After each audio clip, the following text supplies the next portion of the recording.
Welcome to a journey through time where history isn't just a memory, but a vivid landscape of events and emotions waiting to be explored anew. The air is bone dry and the horizon wavers in the desert heat like the surface of a sleeping lake. You're in the Judean wilderness, barefoot on gravel that radiates yesterday's sun, trudging along behind a goat that seems much more confident than you. A shepherd boy scrambles up a rocky slope ahead. You follow, squinting into the light. There, hidden in the shadow of a jagged cliff, is a hole, a cave dark and half collapsed, forgotten by time. Your guide, barely a teenager, picks up a stone and hurls it inside. It clinks, not on rock, not on dirt, but on something hollow, ceramic. And just like that, you've stumbled into one of the strangest archaeological fairy tales of the 20th century: a goat, a boy, and the accidental rediscovery of a lost ancient library. So before you get comfortable, take a moment to like the video and subscribe, but only if you genuinely enjoy what I do here. And post your location and local time in the comments. I love knowing where you're listening from. Wherever you are, I hope tonight brings you rest, comfort, and maybe a curious dream or two. And let's ease into tonight's journey together. You crouch inside the cave, fingers brushing powdery stone. Your eyes adjust. All around you are broken clay jars, some tall as your knee, some still sealed. Inside, crumbling scrolls, old leather, bits of parchment and papyrus. The smell hits you, dry, musty, ancient. Most people would leave. You lean in. Unwinding the scrolls would come later in labs and under microscopes. But in this moment, you hold a rolled manuscript inked 2,000 years ago. Hebrew characters still clear. Maybe Aramaic if you tilt your head. The parchment is fragile as dried leaves, and your heart beats a little louder because you know this isn't just old, it's survived. You blink and the cave flickers into life. Imagine it as it might have been. A flickering oil lamp. The quiet scratch of a reed stylus on parchment. A scribe hunched low, muttering the words aloud as he copies them. Sacred words, secret ones. Or maybe just a day's assigned reading. What were these scrolls doing here? That question alone will keep scholars busy for the rest of the 20th century. And most of the 21st. What you found are now called the Dead Sea Scrolls. Some of the oldest surviving biblical manuscripts ever discovered, plus hundreds of strange texts never included in the Bible. Rules for communities, apocalyptic prophecies, secret calendars, descriptions of angelic battles, legal codes, curses, letters, poetry, even recipes. Yes, there's one that strongly hints at how to prepare a sacred meal. Spoiler, you probably won't survive the calorie count. Most of the scrolls were written between the 3rd century BCE and the 1st century CE. Some in Hebrew, some in Aramaic, a few even in Greek. All of them hidden in jars and caves and hills above the Dead Sea. You step out into the sun again. Behind you, the cave yawns like a whisper. The boy is already chasing his goat down the slope. He doesn't know yet that he's accidentally changed the course of biblical scholarship, archaeology, and late-night history content forever. You return the next day, this time with more people. Older, more serious. They argue about what to do. Some want to sell what was found. Others want to study. A few just want to hold the words. And already quietly the scrolls begin to move from caves to pockets to markets to museums and eventually to headlines. Historians still argue whether the first scrolls were sold before anyone realized their value or whether that was the plan all along. But one thing is certain, these jars held much more than dusty parchment. They held the ghostly echo of a lost world. Later you'll hear rumors that one scroll contains a treasure map. Another a prophecy of a coming war, and another still a list of community rules so detailed It includes how long your robe should be when entering the bathroom. True story. You leave the cave for now, but its dust clings to your sleeves. You carry with you a question that won't let go: who wrote these? Why here? Why hide them? And why does holding a piece of cracked parchment written by someone who never imagined you'd read their words feel like touching the edge of something sacred? You don't answer that. You just keep walking. The scrolls will wait. The desert doesn't speak often, but when it does so in syllables worn by wind. You follow the silence down from the cave scroll, still folded in your hands, and realize it's not just the shape or the texture that stuns you, it's the words. Ink dark and delicate curls across the parchment in lines that flow right to left and right into mystery. These are ancient languages, not museum exhibits. They're alive. Sort of, just barely. Most of the Dead Sea Scrolls are written in Hebrew, though not exactly the modern kind. This is biblical Hebrew, ancient and angular, full of vowels that like to vanish and meanings that can shift depending on how awake your scribe was that morning. Some scrolls use Aramaic, a cousin of Hebrew once spoken across the Middle East, a bit, like finding old recipes written half in Latin, half in Italian, with the occasional emoji thrown in. And then now and then you'll stumble across Greek, the international language of scholarship and shipping manifests in the Eastern Mediterranean. The scrolls are multilingual, multitextual, and occasionally multi-confusing. You take a closer look. The letters are written using carbon ink made from soot mixed with oil or honey water. No ballpoint pens, just reed quills scratched carefully across carefully prepared parchment, that is animal skin, scraped, stretched, dried, and made wholly by ink. Some scrolls are tidy, neat columns, justified margins almost mechanical in their beauty. Others are a mess, smudged, rewritten. Entire paragraphs squeezed into margins like a student trying to revise a theology final at 3 a.m. You spot one scroll where the scribe seems to have sneezed and accidentally left a fingerprint in the ink. Maybe divine. Maybe just dusty. Scholars call these texts the greatest archaeological find of the 20th century, and you're starting to understand why. Because it's not just what they say, it's how they say it. Some scrolls are massive, longer than a school bus when fully unrolled. Others are tiny fragments barely the size of a tea bag with just a few words: light water, justice, leprosy, melon. And those might all be in the same sentence. You lean in, tracing the words, your fingertips just above the surface. You whisper them aloud. They sound strange. Not foreign exactly, just forgotten. One scroll reads like the Psalms, but with verses you've never seen. Another resembles parts of Genesis, except the snake talks for a lot longer and asks significantly better questions. Some contain paraphrases of biblical texts, but with subtle differences: names, swapped timelines, tweaked events, rearranged just enough to make you uncomfortable. Historians still argue whether the scrolls were written by a single group or whether they're the equivalent of a shared Google Drive between a dozen desert sects with strong opinions and very little chill. One scroll details a heavenly courtroom where angels debate the future of Israel while God listens silently. Another describes Noah's birth in terms that suggest he might have glowed like a small lamp. You pause. No one mentioned that in Sunday school. And then, just when you think you're getting the hang of it, you stumble across a fragment that's mostly just calendar math. Days, months, moon cycles, festivals you've never heard of. A whole sacred schedule that no longer exists. You ask someone about it. They say it's the solar calendar.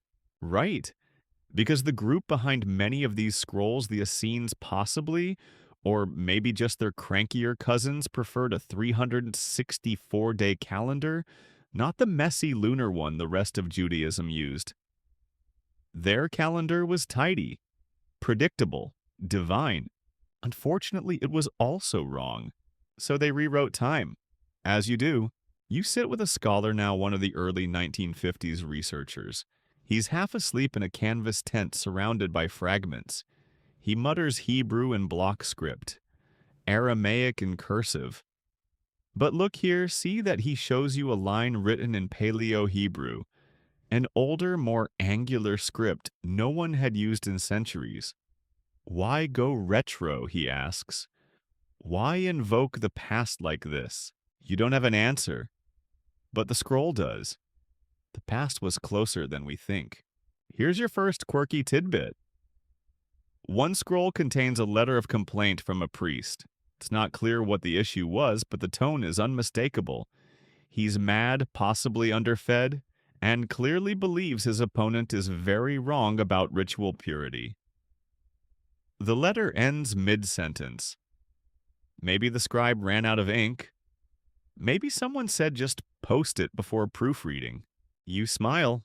Then you read another scroll, this one, packed with blessings.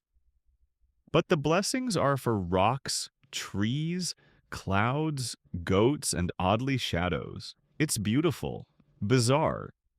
Like someone wrote a prayer and got carried away halfway through a nature walk. The desert outside howls softly as if in approval. And there's Aramaic again, used often in the apocalyptic texts, the dream visions, the weirder prophecies. Maybe because it sounded more mystical. Or maybe just because that's what people spoke when the dream started. You rest beside the scrolls, careful not to breathe too hard. Thousands of lines, hundreds of authors, decades of copying. All of it hidden in caves waiting for a goat to nudge us back toward the edge of ancient memory. You close your eyes for a moment and imagine it. A scribe in the year 100 BCE hunched over a scroll by lamplight, reciting softly to himself, "Blessed is the one who walks in the light of knowledge." You can't read it perfectly, but you recognize the rhythm. The language of longing is always familiar. You wake to the crunch of gravel beneath your sandals and the smell of limestone warming in the sun. The scrolls still sit where you left them, curled like ancient cinnamon rolls in their broken jars, but today you're heading somewhere new. Down a narrow footpath past thorny scrub and prickly silence toward the nearby ruins of a place called Qumran. It's not much to look at yet. Just a scatter of stone foundations, low walls, barely waist high, and a view of the Dead Sea that's breathtaking in a please hydrate immediately sort of way. But if you listen closely, you can hear it, the echo of footsteps of chores, done in ritual silence of rules kept so strictly that even dust was judged. This was likely home to the community behind the scrolls, or at least one of their hangouts. The people who lived here didn't just copy texts, they lived them. You walk through what archaeologists think was the scribe's room, a small shaded space with benches along the walls where men would sit and carefully transcribe lines by lamplight. Not for fun, not for fame, but because they believed each letter had weight. Divine weight. And that to miswrite a single word was to tilt the universe slightly off course. No pressure. A few rooms over, you find the mikvah ritual baths. These folks really loved a good dip. In fact, they built more baths than kitchens, which tells you either their hygiene standards were extremely advanced, or they were planning to boil a lot of carrots in holy water. The baths weren't for cleaning mud off your toes, though. They were for spiritual reset. The people of Qumran believed in constant ritual purity, washing before prayer, before meals, before copying texts, after contact with outsiders, or after sneezing too hard. Okay, maybe not that last one. But only maybe. You wander into what's believed to be the communal dining room. Long gone are the benches and bowls, but the layout is still there. A rectangular space with enough room to seat dozens, everyone eating in silence in ritual order, possibly with assigned seats. No surprise birthday parties here, and the food sparse. Likely bread lentils dates a touch of oil if you were lucky. Maybe fish on special occasions. Wine only the ritually prepared kind. They probably skipped dessert unless someone smuggled in figs. You're starting to notice a pattern structure repetition and an obsession with holiness. Not fun exactly, but deeply intentional. So, who were these people? Most scholars think they were the Essenes, a Jewish sect that split from mainstream temple life around the 2nd century BCE. Think of them as your ancient equivalent of hyper focused introverts with very strict dress codes. They lived communally, owned no private property, dedicated their lives to copying scripture, awaiting divine justice, and possibly inventing the original passive-aggressive roommate chore chart. Historians still argue whether Qumran was a monastery, a scriptorium, a fortress, or just a glorified library with attached housing. But the scrolls don't care. They were here. And now they aren't. Here's your quirky tidbit of the night excavators found latrines far outside the main Qumran site. Why? Because the rule of the community scroll said that even bodily functions had to happen away from holy ground and only facing specific compass directions. You try memorizing those instructions before breakfast. And yes, there was a rule scroll. It was like the HOA agreement from the underworld, listing punishments for everything from sarcasm to accidental hand gestures. Spilled your soup during prayer. That's a week in penance. Spoke out of turn during assembly. Go reflect quietly in a cave. And don't even think about bringing your own calendar. There was one and it was sacred. You stop by the remains of what might have been a watchtower, scanning the desert horizon. Imagine keeping guard for visitors not to attack, but to prepare. Purity laws meant anyone arriving had to cleanse themselves properly before joining the group. Welcome baskets were likely replaced with cold water and a 3-day ritual. The sun starts to dip and the rocks glow gold and pink. You sit on a crumbling wall. The Dead Sea flickers below like a cracked mirror. Behind you scrolls.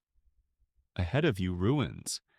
And all around the ancient whisper that someone once built a life here not of conquest or comfort, but of conviction.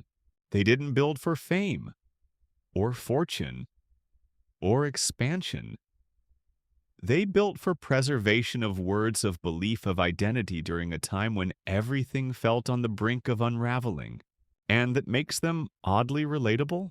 Here's your second quirky moment. One excavation turned up a darning needle likely used to mend garments. In a place obsessed with rules and texts, someone still worried about holes in a robe. Even zealots had sewing to do. You leave Qumran as the light fades, walking slowly past stones that once framed lives lived deliberately.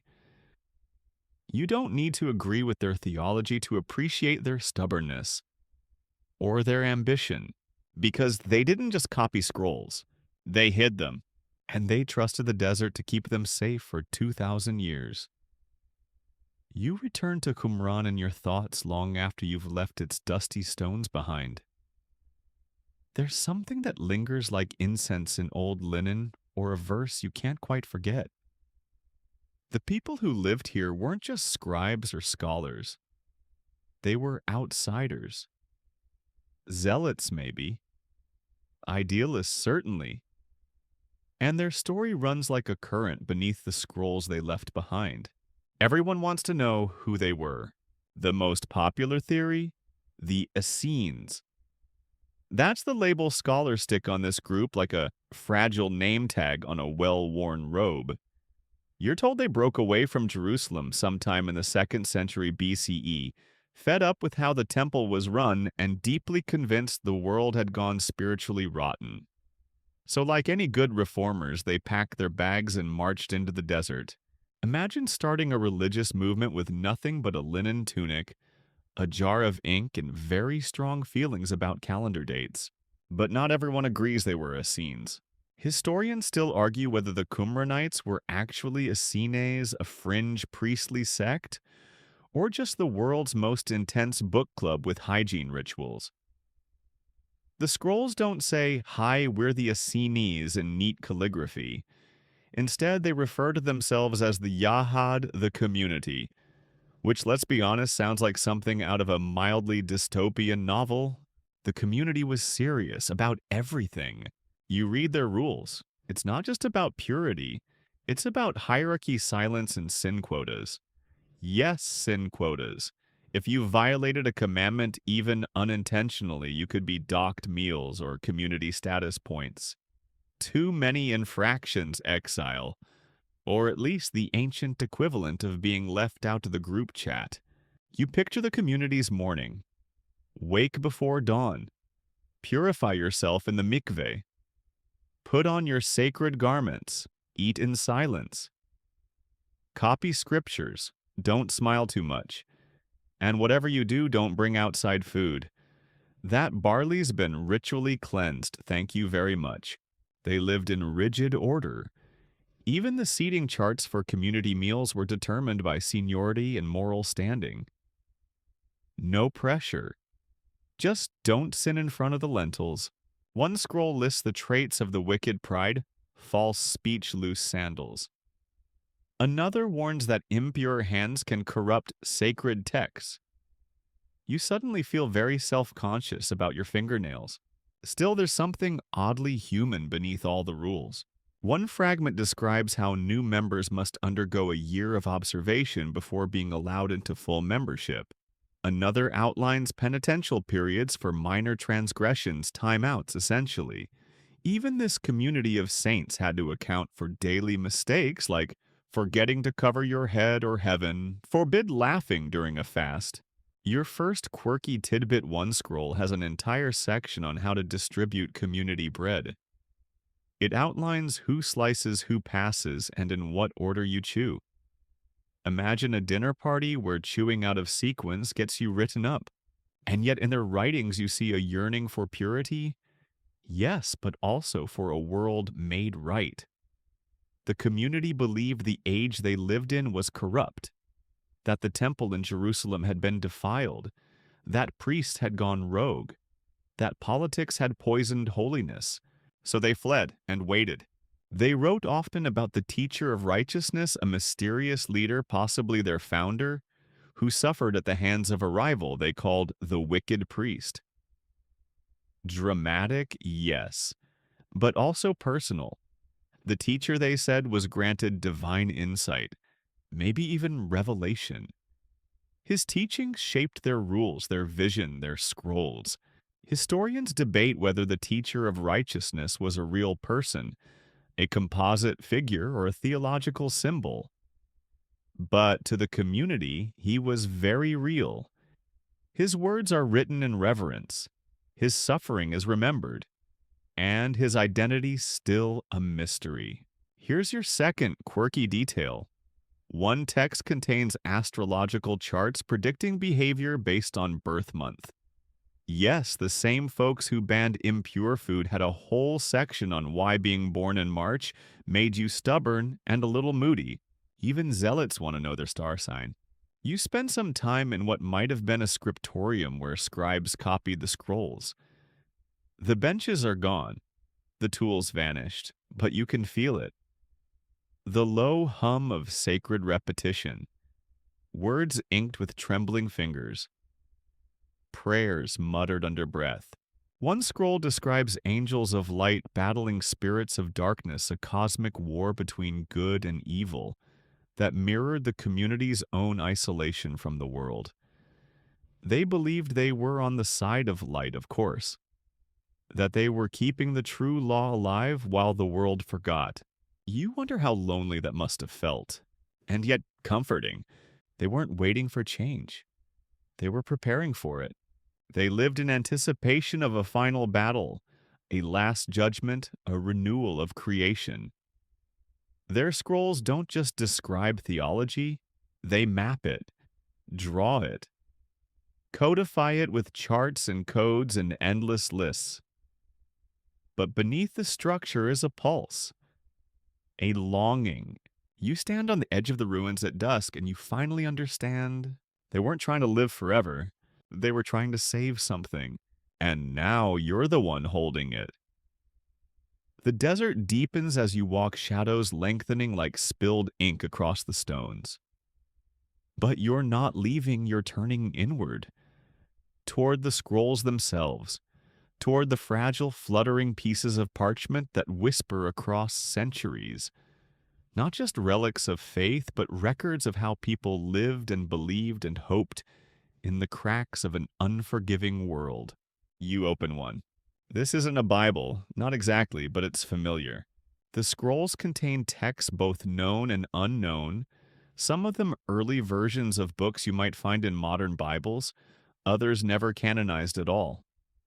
It's like peeking behind the curtain of Scripture and discovering the backstage chaos of a very large, very spiritual production. You recognize the book of Isaiah, a nearly complete copy and the oldest known to exist. But wait, some verses are different. Reversed, extended, it's still Isaiah, just a little sideways. And then you find a second copy of Genesis, except this one has details missing from the version you know. Or added. Or embroidered, maybe. A scribe with opinions. This is how you begin to grasp the fluidity of sacred texts. These weren't static printed books. They were living documents, hand-copied, reinterpreted, occasionally misquoted by a sleepy monk with bad lighting and no spell check. And beyond the canon, there are texts you've never heard of. The Book of Jubilees, for instance, retells Genesis with a detailed calendar structure and the tone of a very passionate accountant. Or the Book of Enoch, which describes fallen angels, celestial realms, and one man's cosmic field trip through heaven. No wonder it didn't make the final cut. Historians still argue whether these non-canonical texts were considered scripture or just spiritual fan fiction by the Qumran community. But one thing's clear, they were read, copied, studied, and hidden with care. You find scrolls full of rules, laws of purity, sacrifice behavior, even how to conduct war. One outlines exactly how the sons of light should line up in formation when fighting the sons of darkness. Spoiler, it's very organized and does not allow for improv. But it's not all thunder and brimstone. One scroll tucked away like a secret diary contains thanksgiving hymns, gentle poetic reflections on divine mercy, suffering, and hope. Written in first person, they feel personal, raw. You can imagine someone sitting alone at dusk, writing their fears into verse and hoping anyone would someday understand. Your first quirky tidbit. One text includes a set of blessings for body parts. Yep, each part of the human body is named and praised in detail. You bless your toes. You bless your liver. You even bless your spleen, though it's never done anything particularly nice for you. Then you stumble across something weirder. A testament of Levi, supposedly written by the long-dead biblical patriarch, in which he shares visions of heaven and moral lectures. It reads like a grandparent's email forward, except with angelic hierarchies and slightly more fire. And what's this A scroll that details how to spot a false prophet using 3 tests prediction? Accuracy, table manners, and whether they eat food in secret. No, really, that last one's an actual rule. You smile. People are people even when wrapped in linen and reading the stars. The scrolls aren't just about law or belief, they're full of emotion. Rage against injustice. Longing for purity. Frustration with the world. You find one text so packed with fury against the sons of deceit that you feel secondhand offended on behalf of whoever got called out. You wonder, did they ever laugh? Did anyone ever sneak in a joke?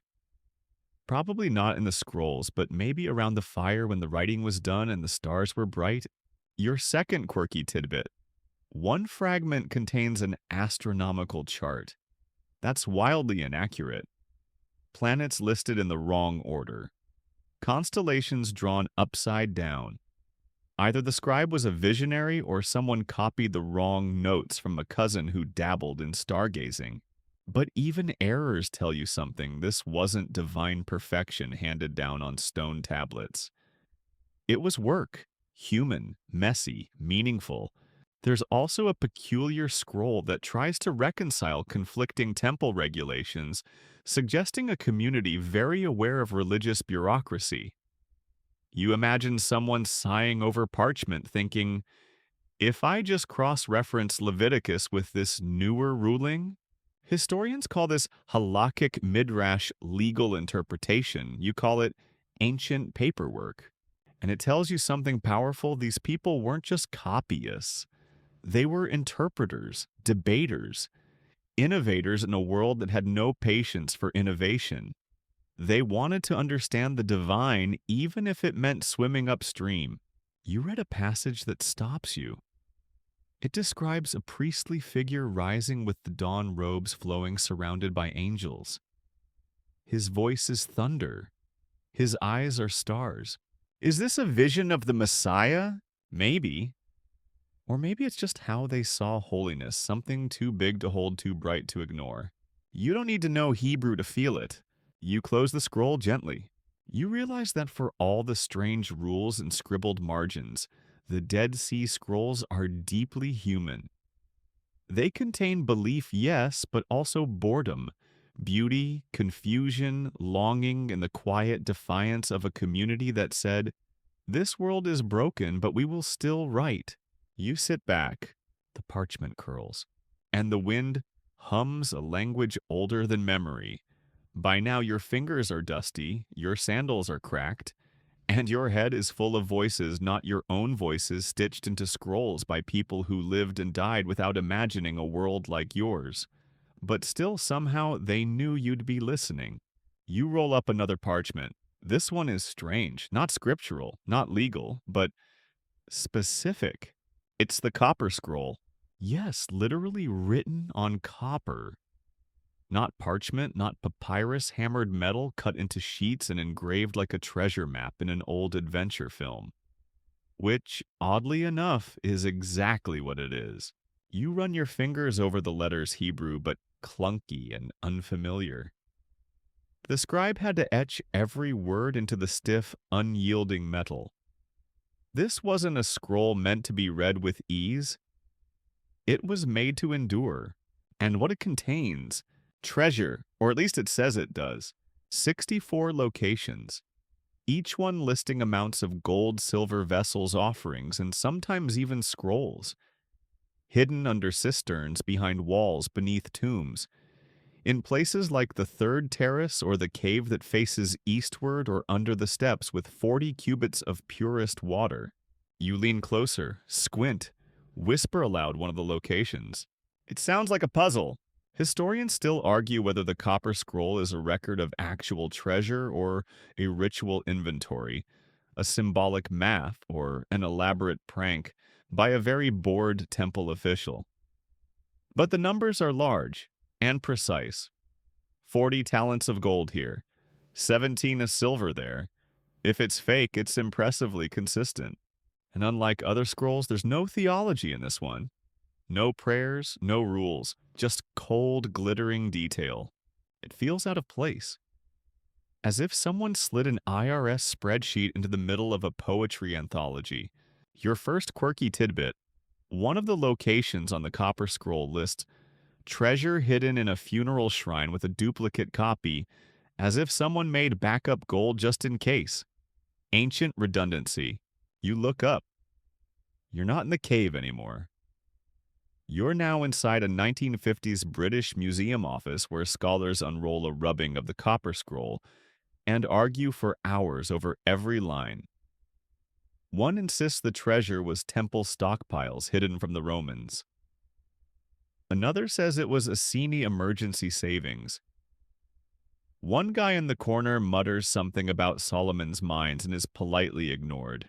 Some of the scroll's locations have been searched. Others too vague, too dangerous. One allegedly is underwater. Another might now sit beneath a housing development or a supermarket. Which raises the question, what if someone's basement hides the secret to one of the oldest treasure hunts in recorded history? You make a mental note to check the utility closet when you get home. Still, the Copper Scroll fascinates not because of what it promises, but how it promises. The Hebrew is practical, clipped, and businesslike.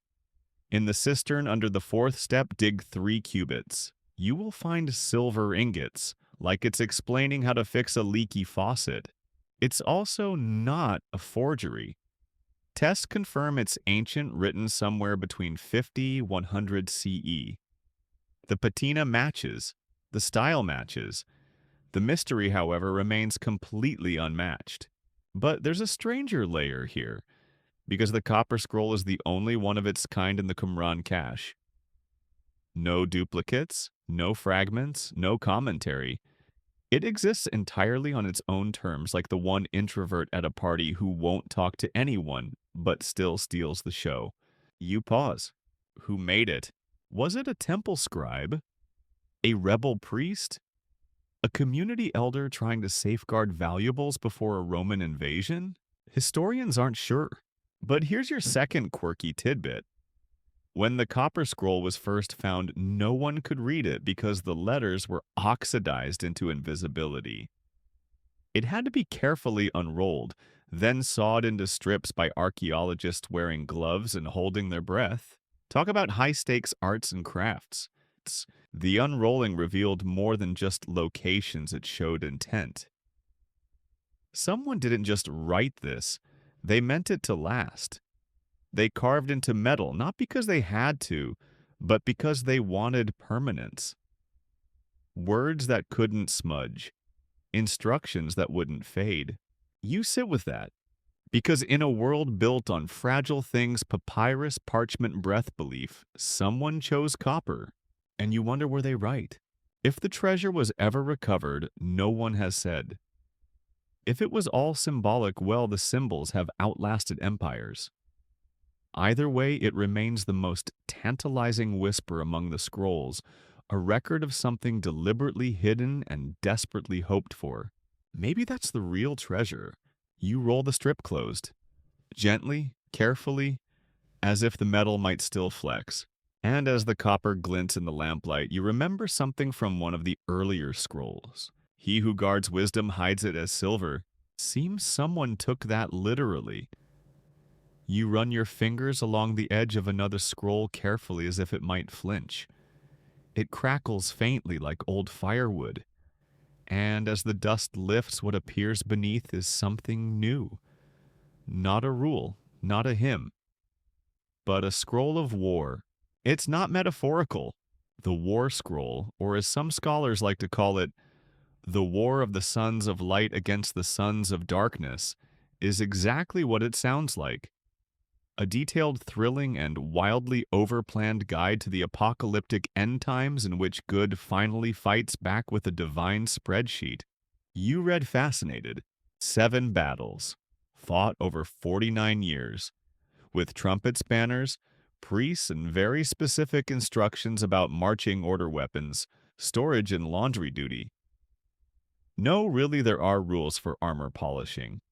You'd think the Sons of Light were preparing for both Armageddon and a surprise inspection. The scroll opens with booming declarations. The Sons of Light, likely the Qumran community and their imagined allies, will rise against the Sons of Darkness.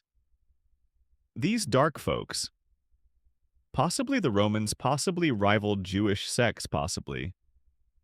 Well, anyone with suspicious sandals and unclear theology. The enemy is massive, terrifying, armed to the teeth. But it's fine because the Sons of Light have secret weapons, divine favor, superior planning, and enough silver trumpets to make any marching band jealous. The text describes how to blow the trumpets. Which ones signal retreat?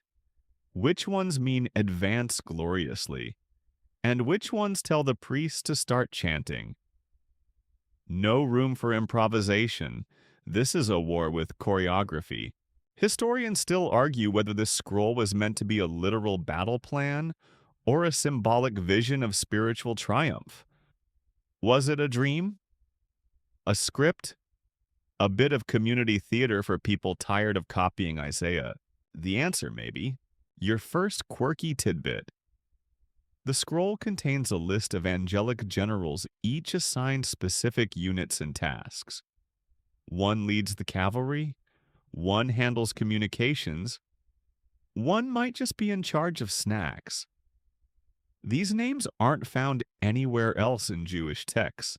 It's like they invented their own celestial chain of command and gave everyone dramatic titles like Prince of Wrath and Trumpeter of Truth. You grin.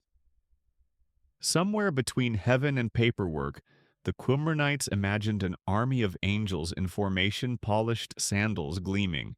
You shift to another part of the scroll. It doesn't just describe battle, it includes prayers for the battlefield. Some are fierce, some surprisingly gentle. Blessed are those who fall in purity, reads one. Another asks for strength to wield the sword without hate. Even in war, their focus is on ritual, on moral clarity. You wonder, was this scroll ever read aloud to the community? Did they gather in the dining room, nodding solemnly as someone recited battle plans for a war that might never happen? Did they believe they'd fight it, or were they just preparing? The way some people prepare emergency kits they pray never to use. Your second quirky moment. The scroll describes the sizes of battle banners in absurd detail. One banner is 4 cubits long and 3 cubits wide, another must be dyed with purest blue. Even their flags had to be perfect. If Pinterest had existed, they would have had a whole board called Apocalypse Aesthetic. You glance up from the scroll.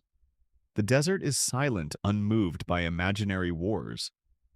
But you feel the intensity still.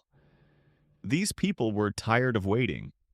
Tired of corrupt priests occupying empires and sacred calendars thrown off by lunar festivals. They didn't just hope for the end, they scheduled it. And yet, as violent as this scroll is, it's weirdly comforting. Because even in their apocalypse, the Qumran community built a world they could understand. Where good was good, evil was organized, and justice came with footnotes. You return the scroll gently to its place. Next to it lies the Scroll of the Mysteries, a fragmentary text that hints at secret knowledge passed from teacher to student. No angels, no armies, just whispers. Cryptic phrases, lost meanings, a riddle written in ink. One line reads, "Blessed is the one who has seen the vision and not turned away." You sit with that for a moment. Because maybe this wasn't all about battles and rules. Maybe some of it was about holding on to mystery when everything else felt broken. About copying verses not to preserve them, but to feel close to something greater than yourself. They weren't trying to change the world. They were trying to survive it. By now your hands have grown familiar with parchment. The scrolls no longer feel like relics, they feel like conversations. Some shouted, some whispered. Some scribbled hastily in the margins. Others calligraphed with maddening precision. But all of them speaking somehow across time. Today the scroll before you is something different again. Not prophecy, not war, not law. It's a temple scroll.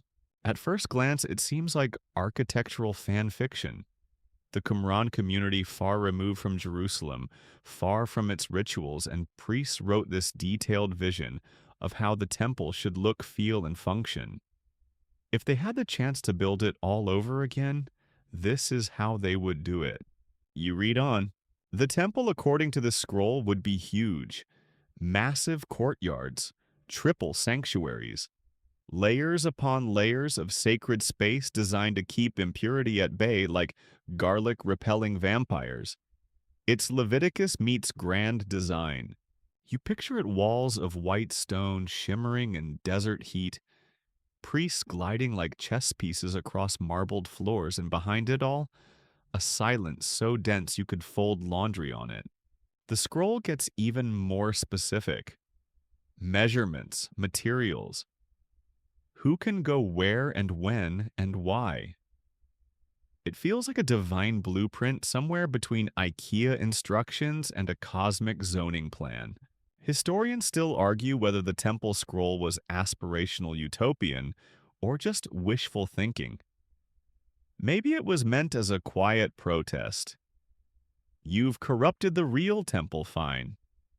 We'll make a better one on parchment. But what's striking is the level of detail. They didn't just want a clean temple, they wanted a clean people, a clean land, a clean calendar. Everything ordered, everything holy. Your first quirky tidbit. The scroll mandates a 4-day waiting period for someone who even walked near a corpse before they can enter the temple zone. So if you tripped near a tombstone, that's nearly a week off. And what about bathrooms? Yep, the temple scroll has rules for those too. Specifically, keep them far away. Very far. Sacred space isn't for body business. You begin to realize something strange. These scrolls, with all their rigidity and obsession, were less about control and more about longing. A desire for purity in a world that constantly disappoints. A hope that somewhere in text and ritual heaven could break through. The temple scroll doesn't stop at architecture, it outlines festivals, sacrifices, and what feels like the world's holiest version of event planning. Timetables, weather considerations, and instructions on how to handle impure birds, which you assume includes all pigeons. One section deals with the year of release, a kind of sacred sabbatical where debts are forgiven and land rests.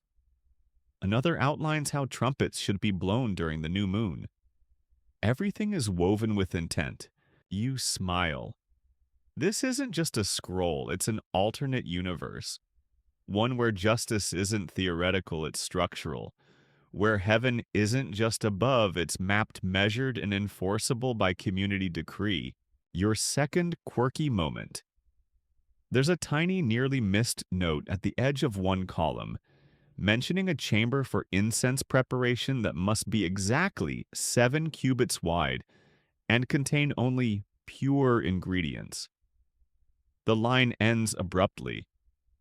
Scholars suspect the scribe got distracted or ran out of space, or perhaps was overwhelmed by the intensity of sacred potpourri logistics. You shift to another scroll now. This one, worn and badly damaged, is sometimes called the New Jerusalem Scroll. It's a vision, a blueprint not just of a better temple, but a better city. Streets aligned with divine order, gates named after tribes, angels stationed at intersections like celestial traffic cops. You read the names: Gad, Reuben, Levi. It's the 12 tribes reimagined as urban planning features. Historians aren't sure if the New Jerusalem scroll was literal allegorical, or just someone's very hopeful nap dream. But one thing's clear, the Qumranites weren't waiting for the future. They were already designing it in ink, in silence, and in exile. And maybe that's the most human thing of all. You think about modern cities, streets clogged with noise, windows glowing at midnight. And somewhere out there, someone still sketches dream buildings on napkins, planning spaces for peace, for ritual, for starting again. It's all connected. You lean back. A dusty sunbeam lands on the scroll, illuminating one line perfectly. It reads, "And the people shall dwell in safety, and every gate shall shine with the light of understanding." Not a bad blueprint. Not at all. You blink, and suddenly the scrolls are a blur of symbols and ink and fading parchment. But your fingers reach for one more, not because it's the oldest or the best preserved, or even the most beautiful, but because this one hums. It's known as the Community Rule Scroll, or the Serek HaYahad, which translates to the rule of the community. Think of it as the Qumranites' all-in-one starter guide. A blend of law book code of conduct, initiation rite, and extremely controlling roommate agreement. You unroll it carefully. The edges flake like dried petals. The first lines are direct, almost stern, to seek God with all the heart and soul and to do what is good and right before Him. So far, so good, but it escalates quickly. This isn't a scroll for casual readers. This is the constitution of a movement, and its rules are well intense. To join the community, one must go through a multi-year probation. Year 1, observe. Year 2, Tithe everything you own. Year 3, maybe you're in, unless you talked too much or made eye contact during a meal. The scroll outlines everything: how to vote, how to eat, how to walk, how to sleep. You begin to suspect they may have had rules for how to blink correctly. Historians still argue whether this scroll was a living document updated as needed, or a fixed ideal never questioned. Either way, it paints a picture of a group deeply obsessed with order, purity, and obedience. And punishment. Infractions weren't taken lightly. Some errors, like interrupting someone or showing excessive emotion, might earn you a 30-day suspension from communal meals. More serious offenses, a full year of silence, and possibly being assigned the dreaded job of cleaning the latrine pits outside the camp. With your hands. Your first quirky tidbit: the scroll bans spitting in public. Offenders must repent and remain silent for 10 days. So if you've got allergies or strong opinions about lentils, better hold it in. You notice something deeper, though. Beneath the rules and threats and endless fines is a yearning for a life untouched by the mess of the outside world. A place where justice isn't arbitrary, where leadership is based not on wealth or power but on moral clarity. You read on. Leadership is granted to those with wisdom, patience, and good memory.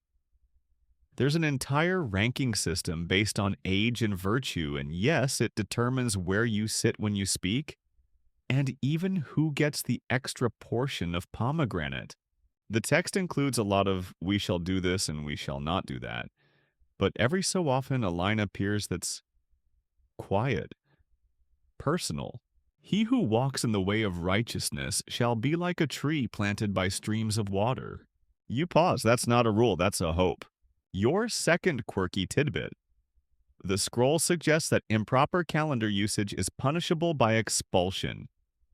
That's right. Use the wrong moon phase to plan a holiday and you're out. Don't let the door hit you on the way to the unclean side of the desert.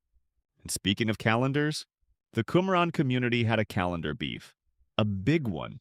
They used a solar calendar 364 days neat and orderly. The mainstream Jewish calendar was lunar, which meant different festivals, different Sabbaths, different everything. This wasn't just about scheduling. To the Qumranites, the lunar calendar was corrupt, an offense against divine rhythm. They saw their own calendar as the true one established by God, perfectly divided into weeks and seasons with no surprises. Just righteousness. And maybe a side of lentils. So yes, if you showed up on the wrong day for the Day of Atonement, you didn't just make a mistake. You offended heaven. There's a strange comfort in that rigidity. In a world that often felt unpredictable, cruel, or unjust, the community rule scroll gave its followers clarity. If you followed the code, everything made sense. Your purpose, your place, even your punishments. You think of modern social contracts, terms of service, honor codes, bylaws. And then you picture this scroll, a community built entirely around mutual correction, shared meals, and not sneezing too loud during prayer. You roll the parchment a little farther. One final passage stands out. It's a blessing. Not for warriors or prophets, but for the humble in spirit who keep to the path of the righteous, who walk without pride and speak with measured words. That's who this community admired. Not the bold, not the loud, but the careful ones. The ones who tried to live with quiet integrity in a world spinning off its axis. You exhale. Because for all its strictness, this scroll isn't really about rules. It's about trying to make meaning. And maybe, just maybe, about finding peace. Now you reach for a scroll that feels different before you even open it. Lighter, more fragmented. Its parchment curls like old tree bark, and the ink has faded to a faint ghost brown. Yet even so, it hums with something ancient and unfinished. You've arrived at the copper scroll, and yes, it's exactly what it sounds like. Not made of parchment or leather. but thin, hammered sheets of pure copper, etched with words so meticulously carved they seem made to last forever. And the content, not hymns, not laws, not prophecy, a treasure map. Yes, a real one. Or at least the ancient equivalent of a heavily encrypted Google Doc listing dozens of buried hoards. Gold, silver, precious incense, sacred vessels, hidden beneath landmarks and cisterns under mounds of ash and behind walls that no longer exist. You can't help but smirk, because after all the solemn fasting and trumpet blowing and calendar debates here, you are staring at the Dead Sea Scrolls version of a pirate scroll. Historians still argue whether the treasures listed in the Copper Scroll ever existed. Some think it describes the hidden wealth of the Jerusalem temple spirited away before the Roman sack in 70 CE. Others suspect it's an elaborate fiction, a symbolic list of spiritual riches cloaked in material metaphor. Or maybe it's just a masterclass in ancient trolling. Either way, you read, in the ruin that is in the valley of Assur under the steps with the entrance at the east, there is a deposit of silver weighing 17 talents. That's over 1,000 pounds of silver. And that's just item number 1. The list continues 64 items total, each buried in precise yet mysterious locations. Caves, aqueducts, tombs under specific trees. If even half of it were real, Indiana Jones would still be out there somewhere yelling in Aramaic. Your first quirky tidbit. One entry casually mentions vessels with priestly vestments hidden beneath the specific landmark alongside spices.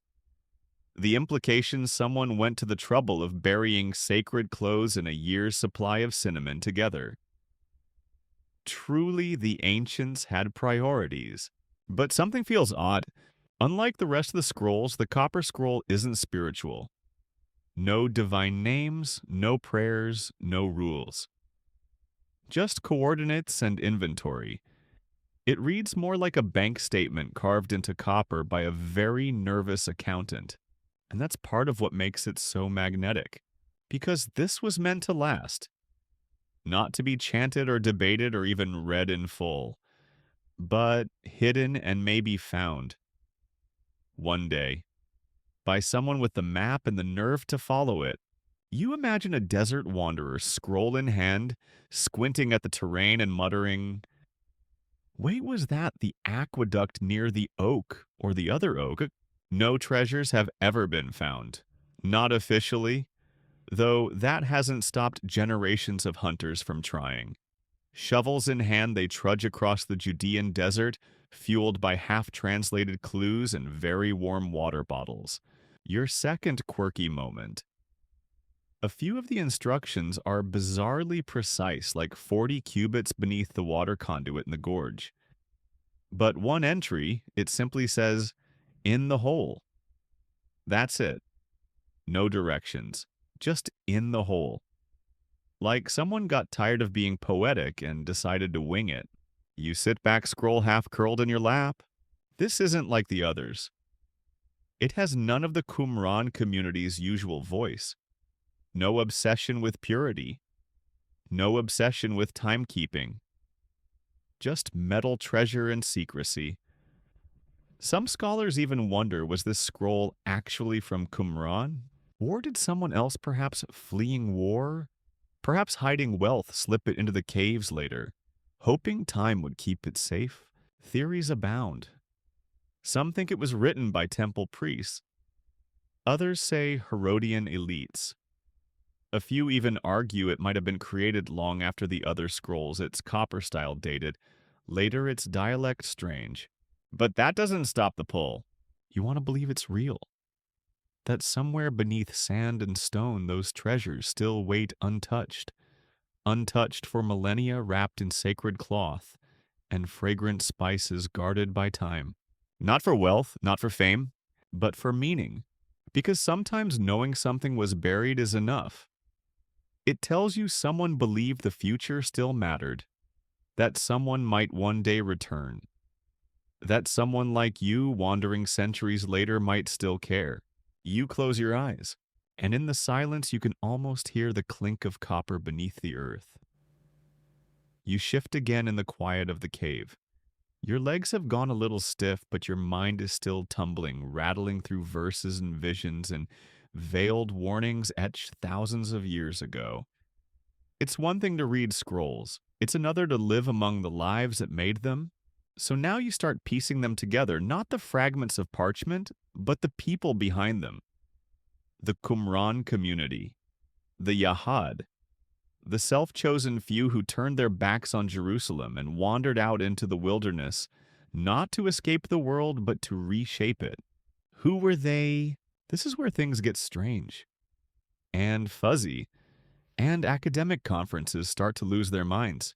Historians still argue whether the Qumran community were Essenes as described by Josephus Philo and Pliny the Elder, or something more mysterious, an offshoot sect with their own rules, rituals, and goat-related anxieties.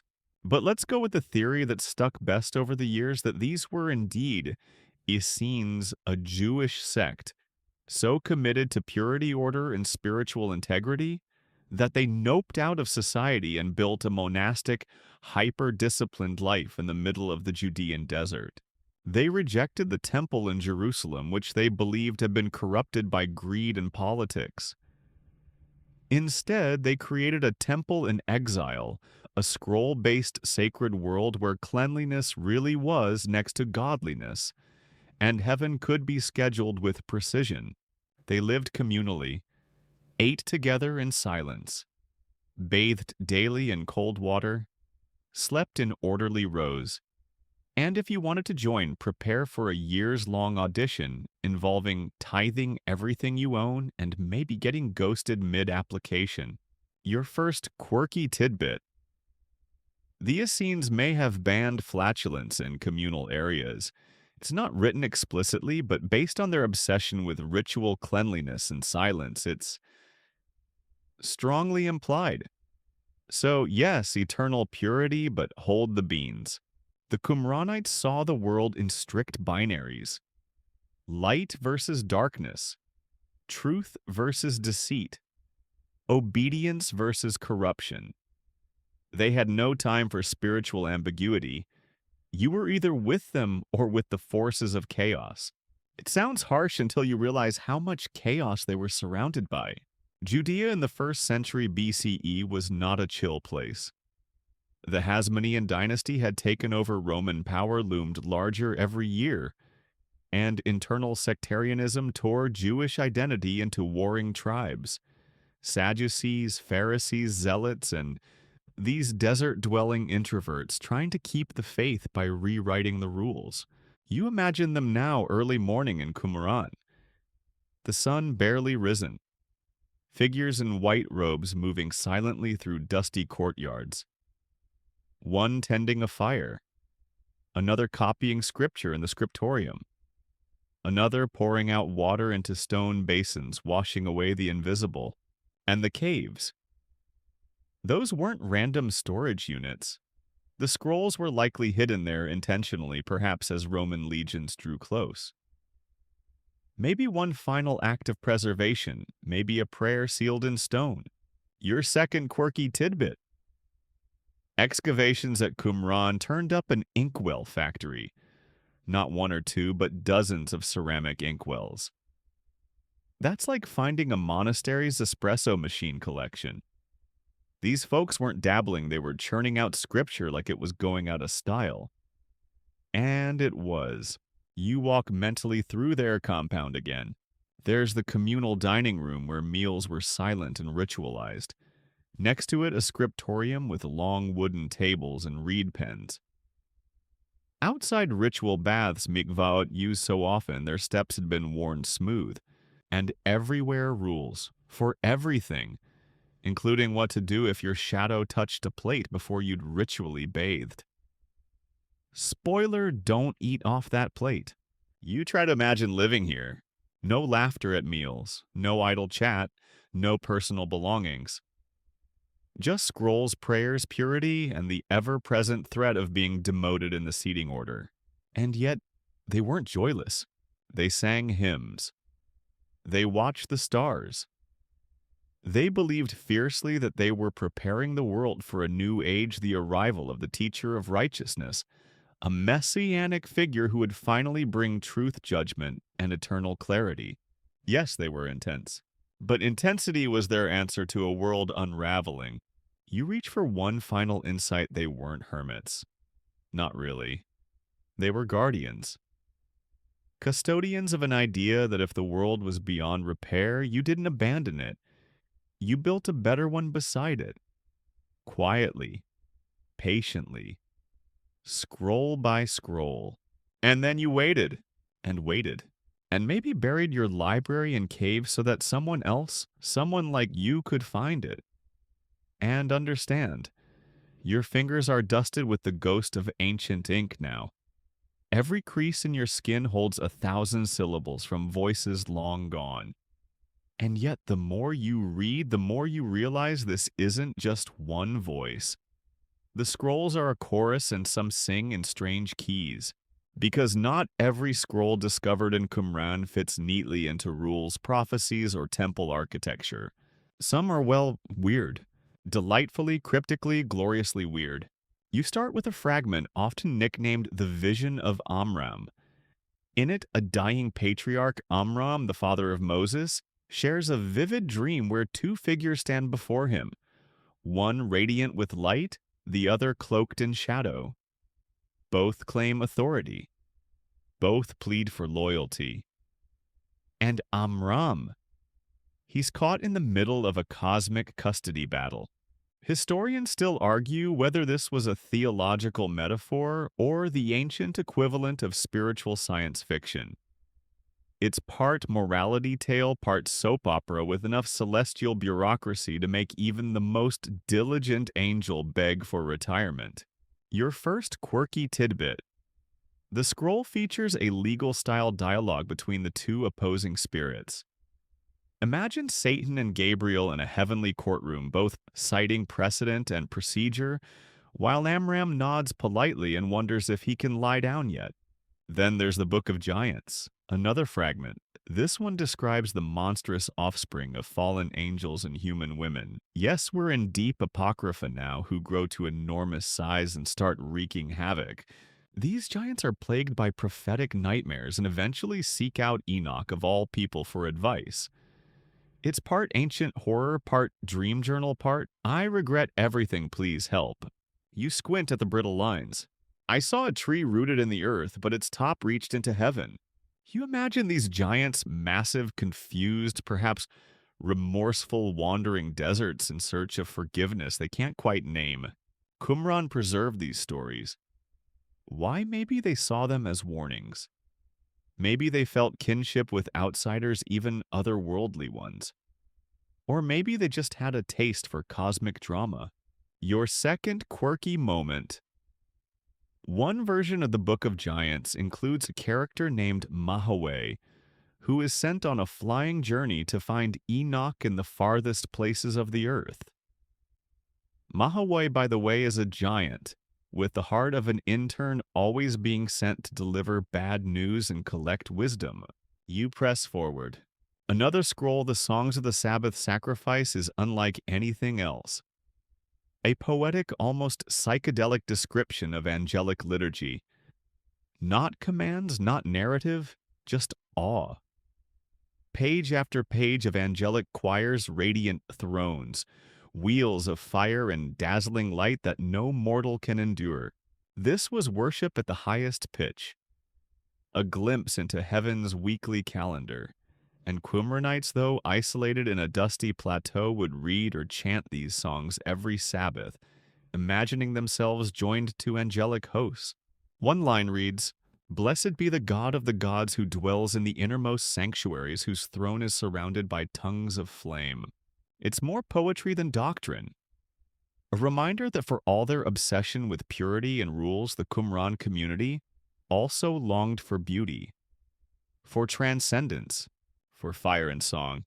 And then there's the Apocryphon of Joshua. It describes events from the conquest of Canaan, but adds dream sequences, celestial interruptions, and battle strategies allegedly handed down by angels. Historical fact? Probably not, but definitely dramatic. You start to notice a theme. These scrolls blur the line between history, myth, theology, and imagination. They aren't neat. They contradict each other. They fracture like the parchment they're written on. But in their jaggedness, they feel real. Because humans then and now are messy, you feel it in the margins. Where a scribe corrected a mistake with a tiny squiggle. Where a word was scratched out and rewritten. Where a sentence trails off mid-thought as if the writer paused, stared into the fire, and forgot what came next. It's all there. The longing, the boredom, the reverence, the humanity, and the weirdness. And it's not just what they wrote, but what they chose to preserve. Of all the scrolls, over a third are previously unknown compositions. Not copies of Isaiah or Psalms, but writings found nowhere else, meaning the Qumran community either wrote them or valued them enough to save when the world went dark. You run your fingers over one last line before the light fades. And the watchers stood upon the heights, their eyes as flame, their voices as thunder, and the scroll was sealed for the end. You breathe in dust and parchment and the faintest hint of mystery, and in the silence that follows, even the desert seems to lean closer. The scroll in your lap now smells like damp stone and centuries-old ink, though that might just be your imagination. You've handled law codes and angelic visions, temple plans and cursed giants. But now you come to the big thorny question humming beneath all of it. Do these scrolls actually change anything we thought we knew about the Bible? It's a question that kept scholars up at night and religious leaders pacing for decades. Because some of the Dead Sea Scrolls are the oldest surviving copies of text that made it into the Hebrew Bible, and some didn't. You begin with Isaiah.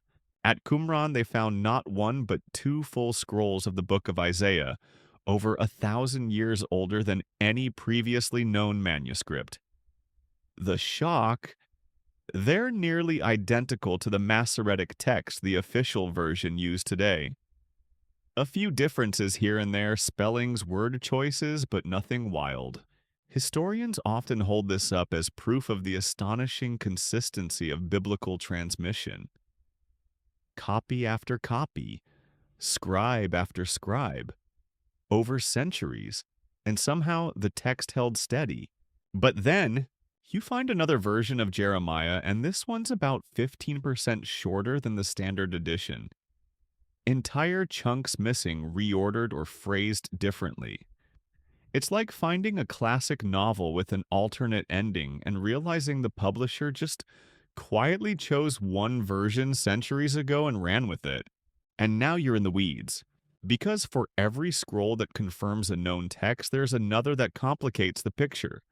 Psalms show up in a different order with bonus entries. The Book of Enoch, which isn't in the Jewish or most Christian Bibles, appears multiple times.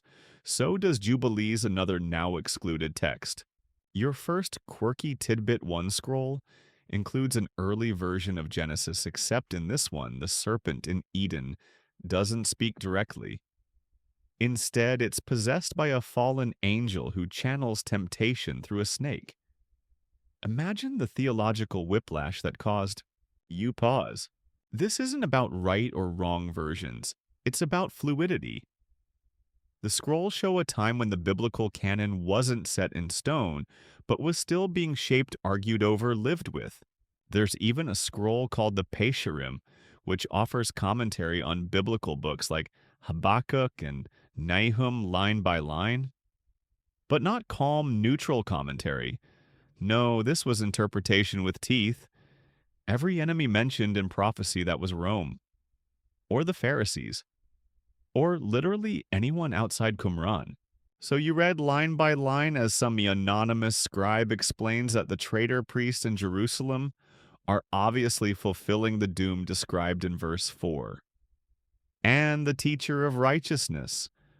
Oh, he's right there too. coded into every blessing and curse. Historians still argue whether this method was faithful exegesis or just wild theological fanfiction. But for the Qumran community, the Bible wasn't a closed book. It was a mirror, and they saw themselves in every page. Your second quirky tidbit. One scroll interprets the prophecy about the lion lying down with the lamb as a coded message predicting a future war involving the Kiddim, an enigmatic enemy believed to represent foreign imperial powers, possibly the Romans, or possibly everyone who didn't rinse before dinner. And yet, through all of this uncertainty, divergence, creative interpretation, there's something oddly reassuring. Because even as the text shifted, expanded, contracted, and sparkled with speculative meaning, the core themes endured: justice, mercy, covenant, hope. You step back in your mind. The scrolls don't destroy the Bible, they deepen it. They show its context, its evolution, its edges. They remind you that Scripture wasn't born in a single thunderclap on Mount Sinai, but through centuries of scribes' questions, red ink corrections, and possibly a few heated desert debates.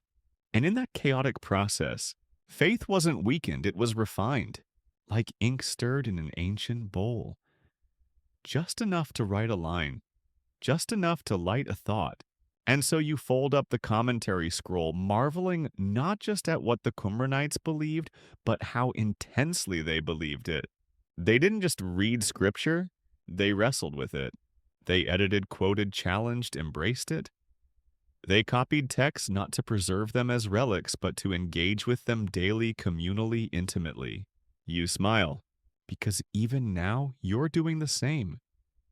You sit quietly now, letting the candlelight in your imagination flicker across the stone walls of the cave.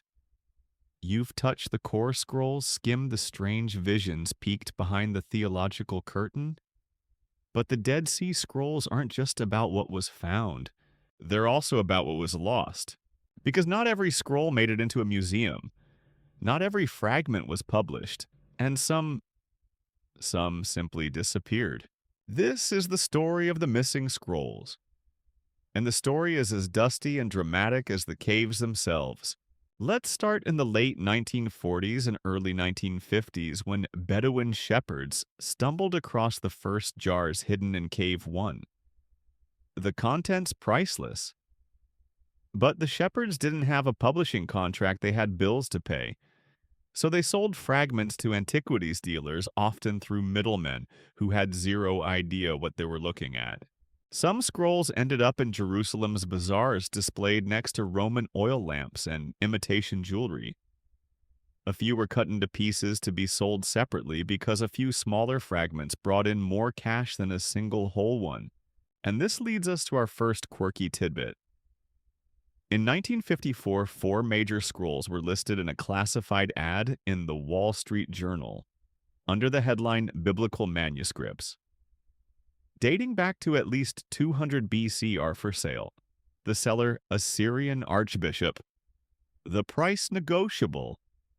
Imagine flipping through stock listings and stumbling on the Book of Isaiah between IBM shares and corn futures. Eventually, Israeli archaeologist Yigael Yadin secretly bought those scrolls using an American intermediary and fake names, and returned them to Jerusalem. But those were the lucky ones. Others vanished into private collections, or were lost in transit, or never documented at all, merely whispered about, sold behind closed doors, or stashed away by buyers who had no idea what they were holding. Historians still argue whether certain rumored scrolls, like one supposedly describing a full alternate version of Genesis, ever truly existed. Or were they exaggerations, forgeries, or simply the fevered dreams of hopeful collectors? But the possibility lingers, and the Dead Sea Caves are perfect for fostering mystery. There are 11 known caves at Qumran where scrolls were found. But fragments have also surfaced from Cave 12, discovered in 2017.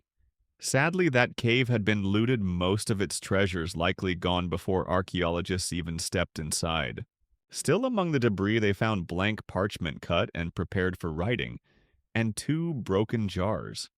Signs that someone once had prepared to leave scrolls there, but never did, or never got the chance. Your second quirky tidbit.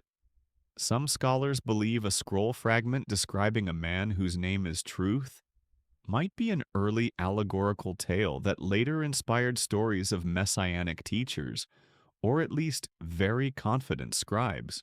You imagine the scene. A young scribe fleeing with scrolls in hand, Roman soldiers on the horizon, dust in the air. He ducks into a cave, hides the bundle in a crevice, covers the opening with rocks, and vanishes into legend.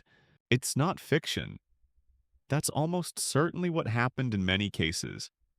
Some of the caves suggest hasty deposits, no jars, just bundles jammed behind boulders as if placed in desperation. And still, we don't know how many scrolls are out there. Maybe hidden, maybe destroyed, maybe never discovered at all. Because the scrolls that did survive, they weren't meant to. Time should have claimed them. Goats could have eaten them. Rain could have destroyed them. Earthquakes, fires, empires, they all came.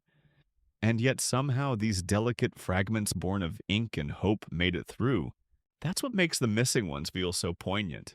They are the negative space of history, the shapes we can only guess at by the shadows they leave behind. And maybe that's what keeps people coming back to Qumran. Not just for the scrolls on display, but for the ones that aren't. The ones that might still be buried beneath layers of silence and sand, waiting for curious hands and a little bit of luck. Because when you find a story carved in copper or whispered through a cracked fragment of parchment, you're not just reading it, you're resurrecting it. And in doing so, you join the long, patient line of seekers who came before. You stretch your legs in your imaginary cave, scooting a little closer to the warm glow of the mental lantern flickering beside you. The scrolls have spoken of battles and angels, vanished books, and prophetic breakdowns, but now it's time to let the stranger scrolls speak. Because nestled among the halakhic laws and temple diagrams are writings that are, how do we put this gently, absolutely bonkers in the best way possible. Let's begin with a text fragment that scholars have given the charming placeholder name, The Wiles of the Wicked Woman. Sounds like a noir novel, right? But this ancient text is part sermon, part allegory, part whispered warning. It personifies sin as a woman whose beauty is deceptive, whose voice is honeyed, and whose house leads to destruction. And no, this isn't ancient misogyny at play, it's metaphor, people. The woman represents temptation. Probably. Maybe. Historians still argue whether this reflects early mystical teachings' Greek literary influence, or just one very intense scribe working through some personal stuff. Your first quirky tidbit. The scroll describes the woman's eyelashes as weapons of deception fluttering like the wings of a serpent, which raises questions, mainly what kind of serpents these scribes were hanging out with. But this is only the beginning. You soon stumble upon one of the most whispered about scrolls in the collection, a fragment sometimes called the Testament of Amram, where the dying patriarch describes not just a battle between good and evil spirits, but actual conversations with angelic beings. Again, but these aren't your fluffy harp-playing angels. These are seraphs with blazing eyes, guardians who speak in riddles, and beings who apparently argue about human destiny like it's a board game, and you're the pawn. You flip another brittle page and meet a lesser-known figure, Melchizedek. A strange priest-king mentioned briefly in Genesis here, elevated to a nearly divine status. In the scroll known as 11Q Melchizedek, he is a judge, a redeemer, and perhaps even a heavenly being tasked with bringing about the final judgment. You pause. Melchizedek, you say? Yes, and he's not just handing out bread and wine anymore. This version of Melchizedek announces a cosmic jubilee, a time of freedom for the righteous and doom for the wicked. He quotes Leviticus and Isaiah like he owns the place. Which he might, spiritually speaking. It's intense, theological, and absolutely thrilling. Your second quirky tidbit. The scroll describes how Melchizedek will proclaim liberty to the captives and wage war against the forces of Belial, a term they used for ultimate evil, like Satan's edgy cousin. It reads like a cosmic courtroom drama. Part, Psalms part, action thriller, all delivered in formal prophetic Hebrew. Then there's 4Q Instruction, a strange and beautiful philosophical treatise, written in the form of advice to a son of understanding. It covers everything from daily conduct to the end of the world, and just casually mentions that humans were created with the spirit of knowledge bestowed by God, which allows them to comprehend the structure of the cosmos. That's right. The Qumran scribes dabbled in mystical epistemology. They believed truth wasn't just given, it could be unveiled piece by those humble enough to receive it. But nothing perhaps rivals the quiet wonder of the songs of the Sabbath sacrifice, a liturgical text intended for use by mortals to praise God alongside angels. These aren't just songs, they're architectural blueprints of heaven. They describe palaces of flame pillars of light and wheels within wheels of living creatures who shout praise with voices like thunder. You try to picture it. Humans on Earth in a desert reading these songs aloud as if they might open a portal into the divine realms. Not just talking about heaven, participating in it. And maybe they believe they really did. Because the line between physical and spiritual was very, very thin at Qumran. They saw the world as layered, veiled, waiting to be revealed. Through discipline, through ritual, through the study of hidden things and the singing of sacred mysteries. You lean back a little dizzy. All of this packed into clay jars buried for 2,000 years waiting to be reread and reimagined. A secret spiritual library part, theology part, poetry part, ancient speculative fiction. And through it all, the message echoes softly. There is more than one way to read the world. There is more than one voice in the scrolls.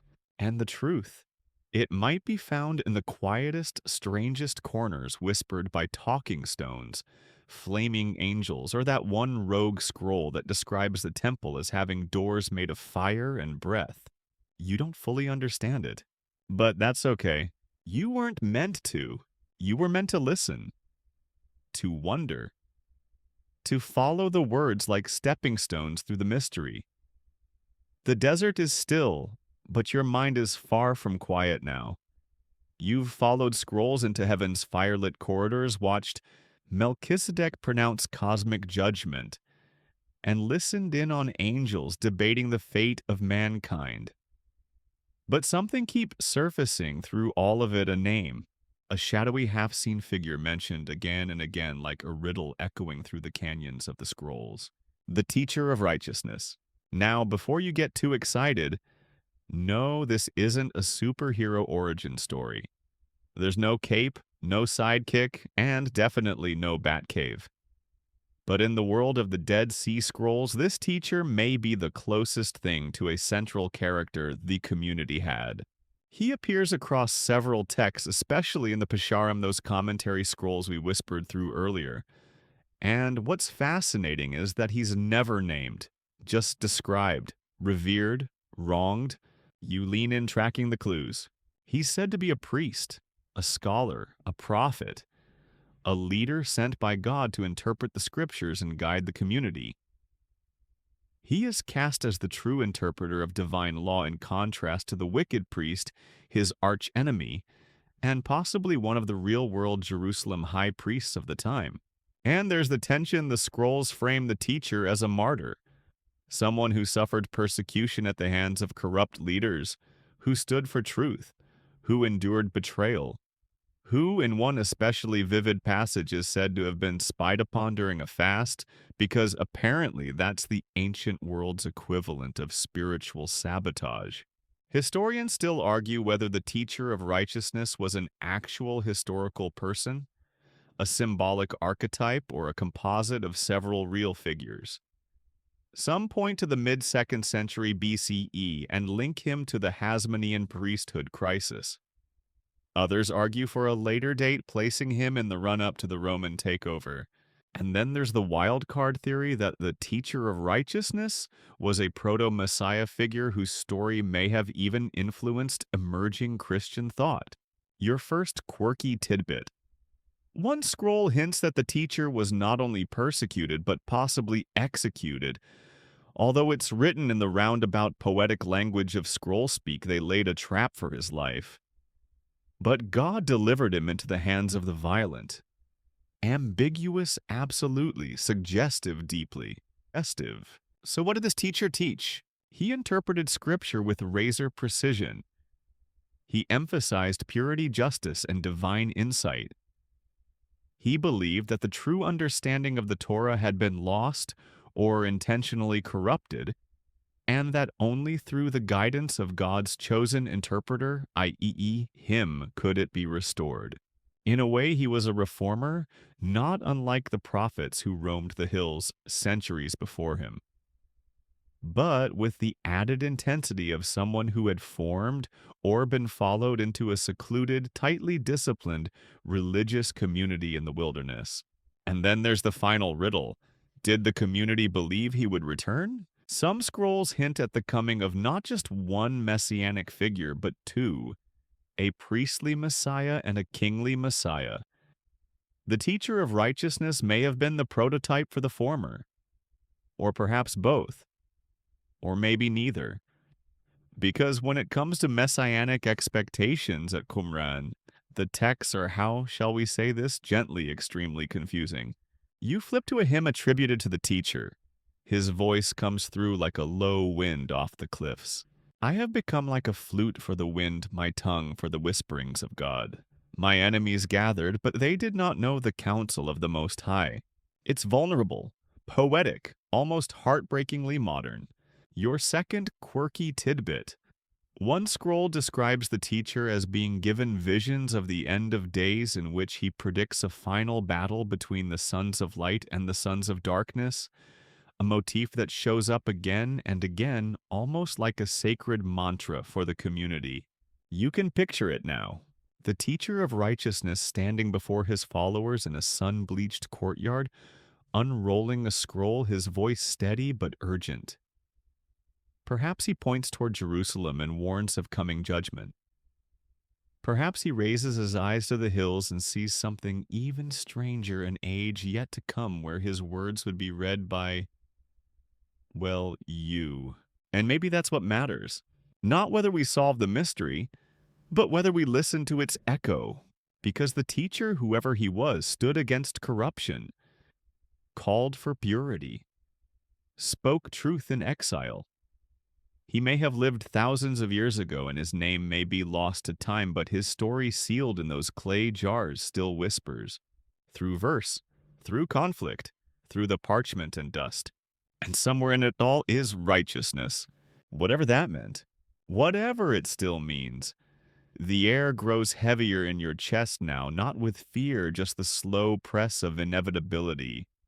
For all the scrolls' mysticism and mystery, the community that guarded them did not live forever. And now you step with quiet footsteps into the final days of Qumran. It's the late 1st century BCE, and tension crackles in the dry wind. Rome is no longer a distant shadow on the edge of empire. It is here, consolidating power, building roads, appointing kings, crushing resistance, one rebellion at a time. And the little settlement by the Dead Sea? It does not escape notice. The people of Qumran, whether Essenes or something else entirely, have spent decades copying scrolls, praying ritually, waiting for divine intervention. But that moment, it seems, is not coming in thunder or glory. It's arriving with boots and fire.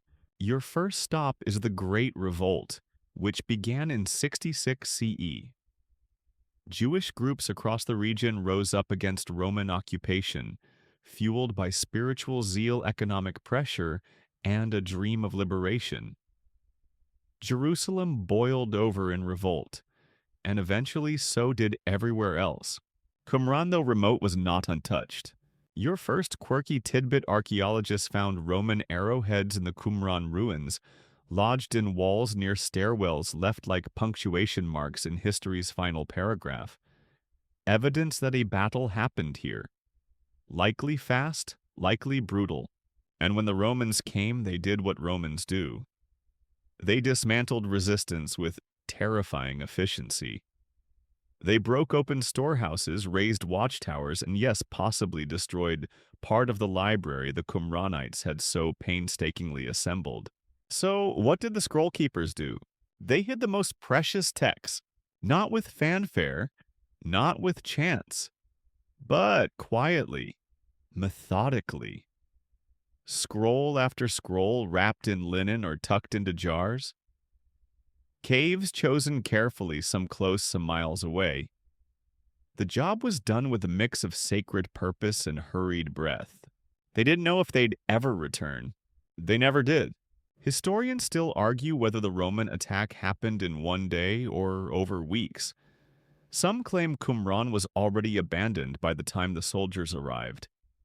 Others believe there was a last stand. But whatever the timeline, the end is clear. The scrolls were hidden, the people disappeared, and the desert began to reclaim the stones. Your second quirky moment. In Cave 4, the most scroll-rich of them all, archaeologists found a large pile of debris that included broken jars, scattered fragments, and animal bones suggesting someone may have used the cave for shelter or ritual after the community was gone. Ghosts in borrowed rooms. And so you stand now at the edge of a vanished village. The watchtower crumbles. The aqueducts dry up. The ritual baths fill with silt. But underground, tucked into cool crevices behind layers of stone, the scrolls wait. Quiet, patient, eternal. They were never meant to last this long. Parchment should decay. Ink should fade. Earthquakes, floods, fire, any of these could have erased them. And yet, here they are, still whispering, because for all its drama, Qumran's story ends not in conquest or martyrdom, but in preservation. And that's what you feel now, the resilience of words, the durability of belief, the strange miracle of memory surviving disaster. These scribes didn't know you. They never imagined light bulbs, airplanes, YouTube, or someone listening to their story in the dark while trying to fall asleep. But they knew this what's written might one day matter again. What's hidden might one day be found, and when it is, the voices will rise again from the dust, not loud but steady. A scroll, a line, a whisper. Blessed is the one who walks in wisdom.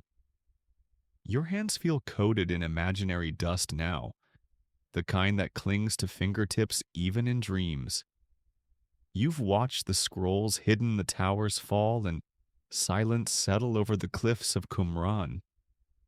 But the scrolls weren't discovered until nearly 2,000 years later, and that story's surprise is just as dramatic.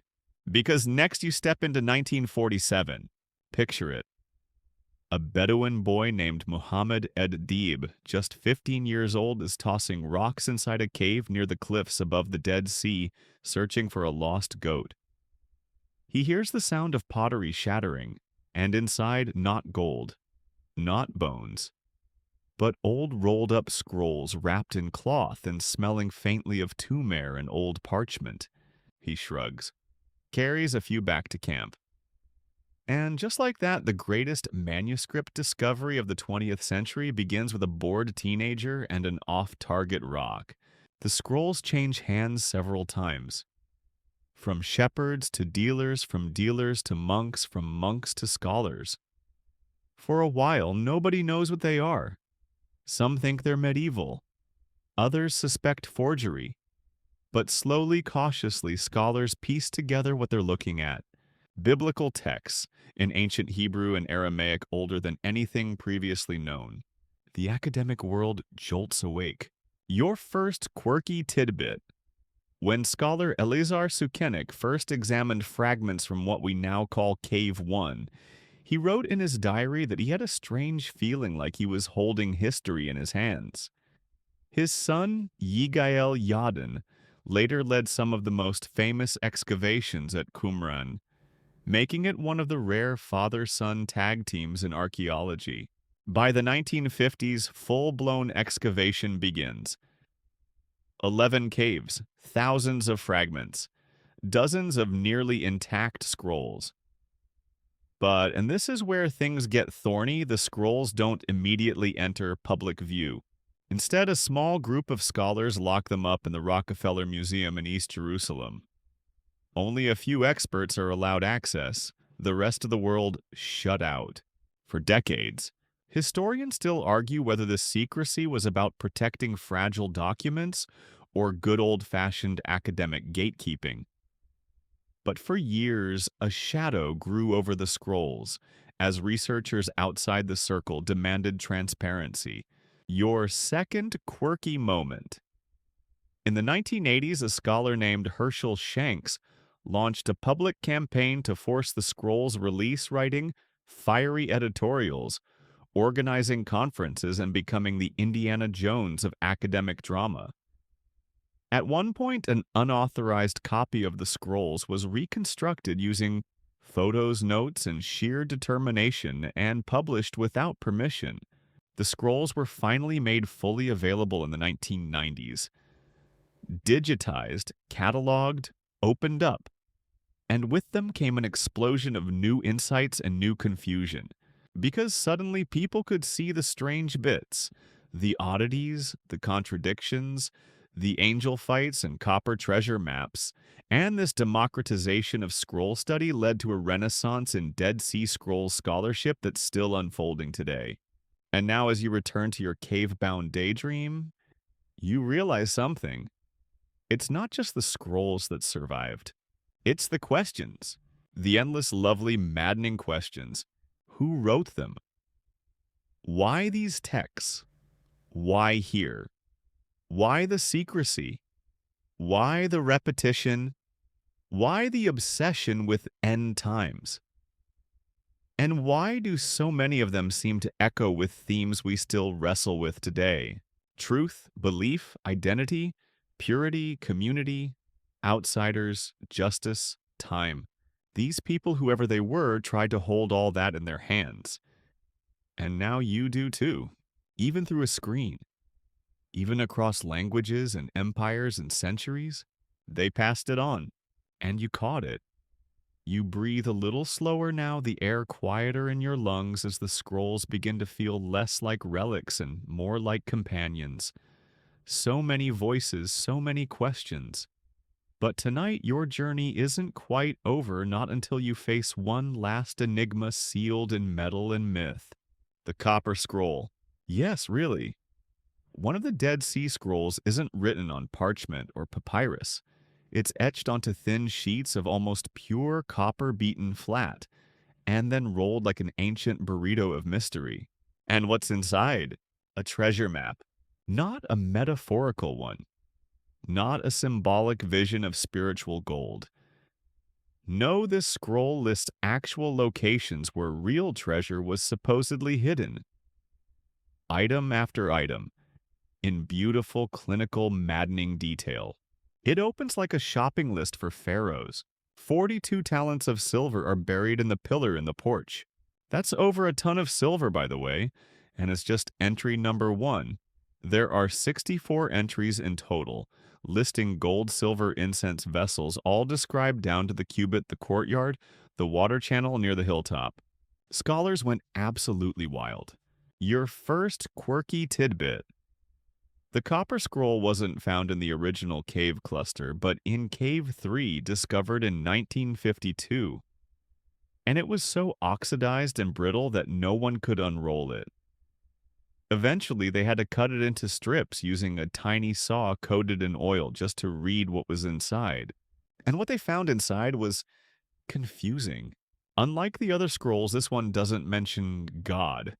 No angels, no moral teachings, no poetic hymns, just straight-up instructions like ancient Google Maps. So dig 4 cubits under the eastern corner of the cistern in the courtyard. And yet no treasure has ever been found. Historians still argue whether the Copper Scroll is a real list of hidden temple riches, a coded document, or some kind of symbolic riddle meant for spiritual insiders. One theory says it details the Second Temple treasury hidden before the Roman siege. Another claims it's fictional, a kind of didactic fantasy to illustrate lost wealth and spiritual poverty.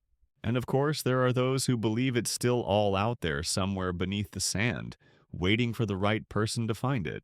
You pause here wondering, is it greed that drives this mystery forward or something more ancient? The idea that someone somewhere wrote down not just teachings, but tangible hope. That beneath the ground lies more than dust. That somewhere under stone and time waits a chest to scroll a secret still untouched. Your second quirky moment. In the 1970s, a man named Vendell Jones, a colorful Texas preacher, claimed the copper scroll would lead him to the Ark of the Covenant. Spoiler, he didn't find it.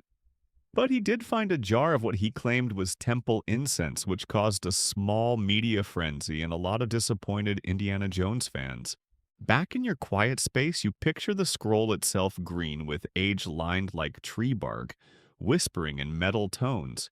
Unlike the other scrolls, it doesn't plead or warn. It states, it instructs. As if to say, belief is good, but clues are better. And that tension? It echoes through the whole Qumran archive. Words meant to elevate. Words meant to correct. Words meant to endure. But also words meant to hide. To protect. To be found later. The copper scroll is the perfect metaphor for the entire collection. Difficult to access, possibly misunderstood, tantalizingly incomplete, and utterly unforgettable. You lean back, your imaginary hands soar from unrolling imaginary copper. And somewhere in a cave yet undiscovered, you imagine another scroll just waiting. Not of gold or silver, but of questions. Still warm, still whispering, still buried beneath the sand. The desert feels different now. Not empty, but echoing. Each step forward is like pressing deeper into a song, half heard, half remembered. You've touched parchment copper mystery and myth. But what happens when the scrolls leave the cave? When they're no longer just relics, but living threads in the tapestry of faith? Tonight you cross from Qumran into the world beyond. Because whether you believe in prophecy, archaeology, or the power of a good bedtime story, one thing is clear. The Dead Sea Scrolls change the world. Your first stop, biblical studies. Before the scrolls, the oldest Hebrew manuscripts of the Old Testament were from around the 10th century CE, like the Aleppo Codex and the Leningrad Codex. But the Dead Sea Scrolls, they push the timeline back 1,000 years. Suddenly, scholars could compare the text of Isaiah or Deuteronomy or the Psalms with versions written in the 2nd century BCE, and guess what? They were astonishingly similar. Oh, sure, there were spelling differences. Some verses were moved. Other scrolls had extra passages like bonus scenes in an ancient DVD release. But the core stable, and that was huge. It suggested that the Hebrew Bible was transmitted with remarkable care across centuries of copying and exile, fire, and war. Your first quirky tidbit.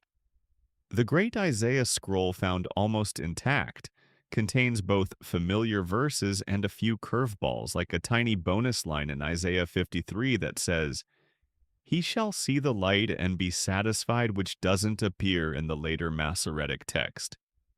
Scholars still scratch their heads over whether it's a scribal error, a forgotten variant, or an insight into early messianic interpretation. But the scrolls didn't just reaffirm, they disrupted. Because along with the familiar came the uncanonized books and letters that never made it into any Bible. Jubilees, Enoch, the War Scroll, the Thanksgiving hymns. All of them reveal the sheer diversity of Jewish thought before and during the Second Temple period. In other words, Judaism was never one thing. There were Pharisees, Sadducees, Zealots, Essenes, mystics, literalists, apocalyptic dreamers.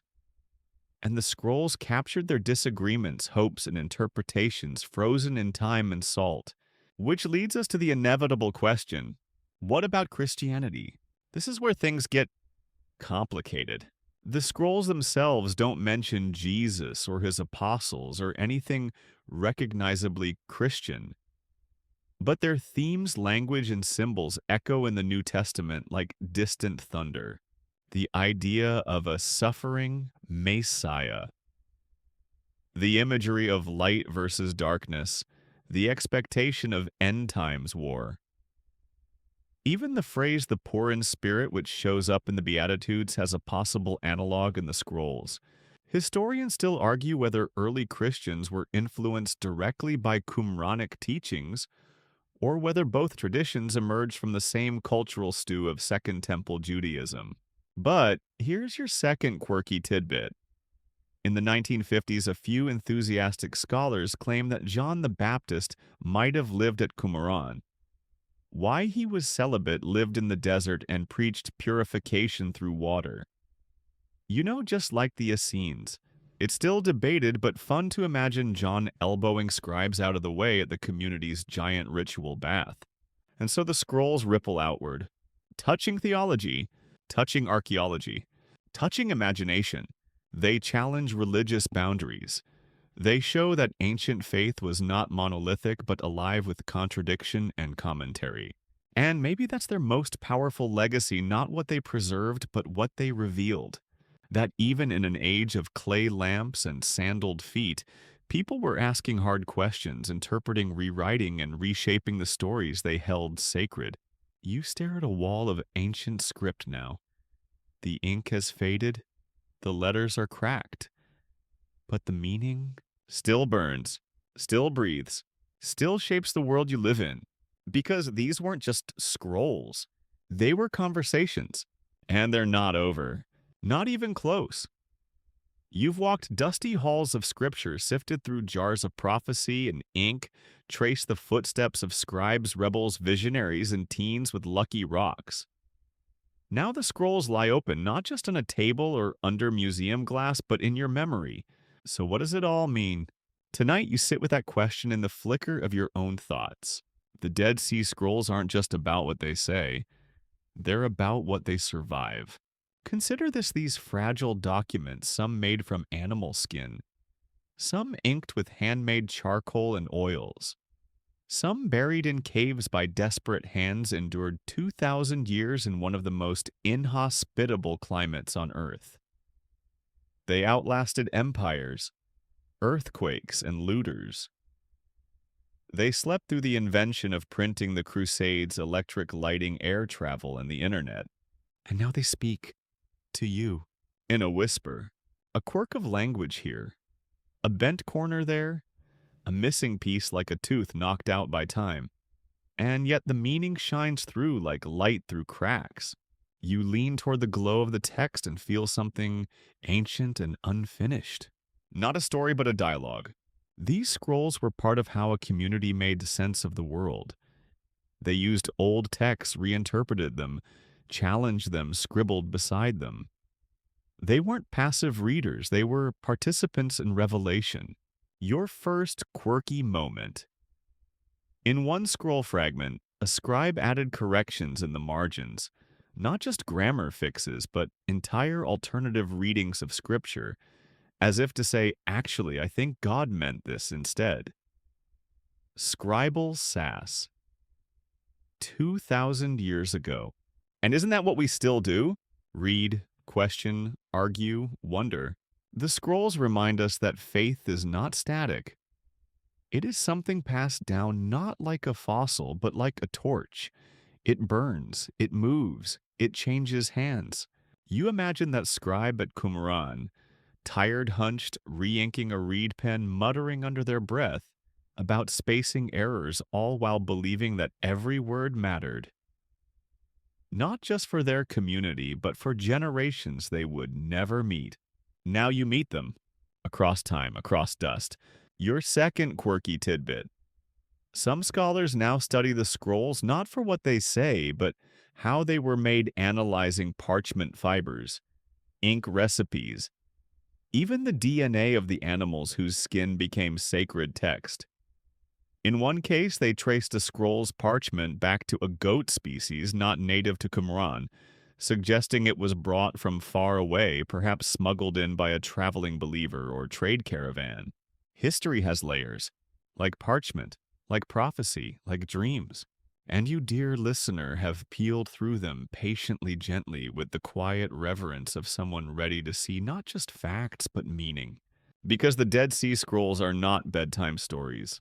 And yet, here we are, telling them by lamplight, feeling them hum through the centuries. You've met the teacher of righteousness. You've peered into the copper maze of buried treasure. You've heard songs meant for angels, laws meant for rebels, visions meant for no one and everyone. You're a part of the story now, not by digging in caves, but by listening. The cave is quiet again. But this time it's not because of absence, it's because everything that needed to be said has been whispered. You've followed inked footsteps across centuries, turned scrolls that should have crumbled, and shared breath with ghosts who wrote by oil lamp. There's nothing more to uncover, but something still lingers. A presence, a patience, a hush. This final stretch of your journey doesn't give you answers, it simply lays them beside you like folded cloth. You return to Qumran in your mind not as an outsider, but as someone who understands the silence now. It's not empty, it's full of intention. You imagine the scribe, those faceless, sleepless souls who wrote not because they knew they'd be read, but because they believed it mattered. Even if no one ever saw, even if sand buried it all, even if war erased the world they loved, they wrote anyway. And now so much later their voices rise. Some sang of angels and glory. Some listed jars of gold. Some begged God to remember them. Some just copied line after line, faithful to the shape of the letter and the mystery of meaning. Historians still argue about nearly every part of it, who wrote them, where they came from, what they meant, how much is real, how much is myth. But you're not here for final conclusions. You're here for the in-between, the stillness, the story, your final quirky tidbit. The scrolls are still being decoded. New tech now reads, unopened fragments using X-rays revealing invisible ink without unrolling a single thread. The desert keeps offering secrets. Very slowly, very softly. And maybe that's the final lesson. Some truths aren't shouted. They don't explode across time. They wait, hidden, patient, unraveled not by conquest but by attention. You curled beneath your blanket now, drifting between questions and dreams, have become part of the scroll's long, slow journey. One listener more. And somewhere beneath the sand or behind your ribs, the whisper continues. There is more to find. There's always more. And now let the hush settle in fully. You've walked the lonely cliffs of Qumran, peered into jars of vanished ink, and touched thoughts that floated down from the ancient world, like feathers on windless air. What once was buried in desert caves now sleeps gently inside your thoughts like a scroll wrapped in linen and placed in stillness. There's nothing to chase here. No more riddles to solve tonight. Just the quiet memory of ink-stained hands and stars turning over an eternal sky. Close your eyes if you haven't already. Let the echoes fade, not into nothing, but into rest. Into that soft place where questions no longer press against your ribs, but melt into something kinder. Let the teacher's voice the hymns, the treasure maps, and all the fragments blur gently into silence. The scrolls were always meant for the future, and tonight you became that future. You don't need to remember every date, every name, every obscure sect with peculiar bathing habits. What you carry now is deeper, the sense that the past isn't distant. It breathes. It waits for someone, maybe you, to notice, to wonder, to listen. So let go now. Drift. The caves are still. The ink is dry. But the meaning, whatever it is, will be there tomorrow. And I'll be here with another story for you tomorrow night.